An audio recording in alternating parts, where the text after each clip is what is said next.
मेहर report शान अली शेख। सिंध में अफ़गाननि समेत धारी आबादकारी, पाणीअ जी खोट ऐं ॿियनि बुनियादी मसइलनि लाइ जे सिंध मुहाज़ ज़िले दादू पारां मुमताज़ लाखेर, मोहम्मद इस्माइल जामरी, ज़हूर खोखर, अकबर झतियाल, मोहसन सियाल, अमीन कल्होड़ो, सारंग पीरज़ादो, मोहसन लाखेर ऐं सजाद लाखेर जी अॻुवाणी में बेटो चौक खां नेशनल प्रेस क्लब मेहर ताईं एहतिजाजी रैली कढी 1 किलोमीटर प्यादल मार्च करे धरणो हयो वियो। मुज़ाहिरीन नेशनल प्रेस क्लब मेहर जे सहाफ़ियुनि सां ॻाल्हाईंदे चयो त सिंध जे हक़नि ते धाड़ा हया वञनि था।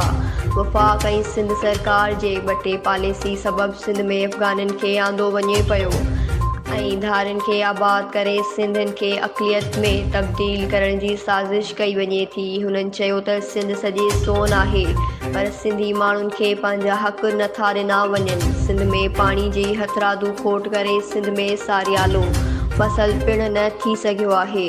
सिंध मां पंजाब वेंदड़ रेल गाॾियुनि खे पिणु नुक़सानु रसायो वियो आहे। हुननि चयो त वफ़ाक़ समेत पंजाबी ऐं पठाणनि मुहाजिरनि सिंध मथां हमेशह वार कयो आहे, जेको सरासर ज़ुल्म आहे। हुननि चिताव ॾींदे चयो त अफ़गाननि ऐं ॿियनि धारियुनि जे सिंध में आमद बंदि न कई वई त एहतिजाज जो दाइरो वधायो वेंदो। न्यूज़ सिंध एक्सप्रेस न्यूज़ मेहर।